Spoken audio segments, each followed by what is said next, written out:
ఇవాళ పార్లమెంటులో జరుగుతున్నటువంటి చర్చ అంశం వేరు, డిలిమిటేషన్ ఉమెన్ రిజర్వేషన్ బిల్లు. ఆ సందర్భంలో తెలివిలేని ఒక వెధవ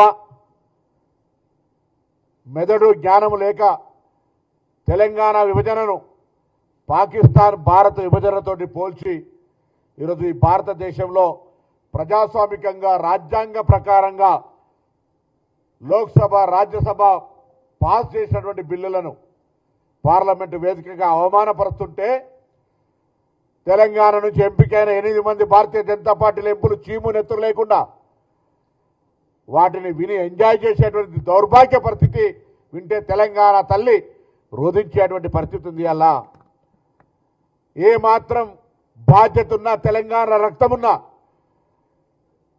తేజస్వి గారు మాట్లాడినటువంటి మాటలు తెలంగాణ ప్రజల ఆత్మగౌరవం కాదు, అమరవీరుల ఆత్మక్షోభని కాదు, అవమానపరచడమే కాదు, ఇలా తెలంగాణ యావత్ ఉద్యమ స్ఫూర్తికి విఘాతం కలిగించే విధంగా మాట్లాడినారు. ఏ రాజ్యాంగంగా ఏర్పడలేదా?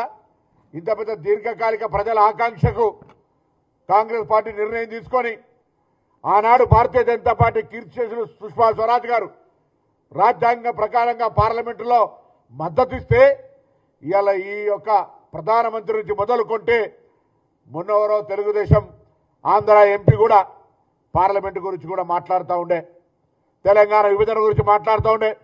ప్రతి ఒక్కరికి చురుకునైతుంది బిడ్డ, జాగ్రత్త.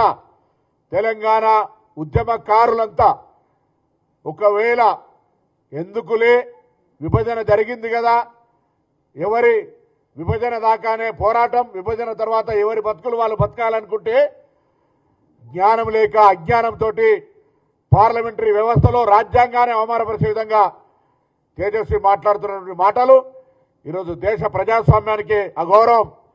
ప్రధానమంత్రి గారు కూడా వాటిని వినాలి.